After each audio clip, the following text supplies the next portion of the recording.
நிறைய பேர் chicken video recipe போடுங்கக்கான்னு கேட்டுருந்தாங்க. இன்னை வந்து நாட்டுக்கோழி குழம்பு எப்படி பண்ணுறேன்னு பார்க்கலாம். இறைச்சி நல்லா சுத்தம் பண்ணிவிட்டு கூட உப்பு, சின்ன வெங்காயம், சோம்புத்தூள், மஞ்சள் தூள், இஞ்சி பூண்டு பேஸ்ட்டு சேர்த்து தண்ணி ஊற்றிட்டு நல்லா வந்து ஒரு 4-5 விசில் போட்டு வேக வச்சு எடுத்துக்கோங்க. மெஷர்மெண்ட் டீட்டெயில்ஸ் வந்து ஃபஸ்ட்டு கமெண்ட்டில் பின் பண்ணியிருக்கேன், செக் பண்ணிக்கோங்க. இப்போ ஒரு பேனில் 1 கப் துருவின தேங்காய் நல்லா பொன்னிறமாக வறுத்து எடுத்துக்கலாம்.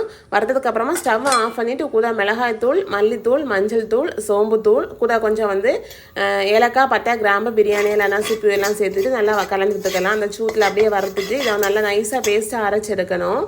இப்போ ஒரு பேனில் எண்ணெய் ஊற்றி ஸ்பைசஸ் ஆட் பண்ணிக்கலாம். கூட வந்து 1 கப் போனால் சின்ன வெங்காயம் ஆட் பண்ணியிருக்கேன். நல்லா வதங்கினதும் வேக வச்சிருந்த இறைச்சியை சேர்த்துட்டு அரைச்சி வச்சுருந்த அரைப்பையும் சேர்த்து மிக்ஸி ஜாரை அலசி கொஞ்சமாக தண்ணி ஊற்றிக்கலாம். இது நல்லா கொதிக்க வேக வச்சு எடுக்கணும். இந்த அரைப்போட பச்சை வாசனையெல்லாம் போகிற மாதிரி நல்லா வேக வச்சு எடுத்துக்கலாம்.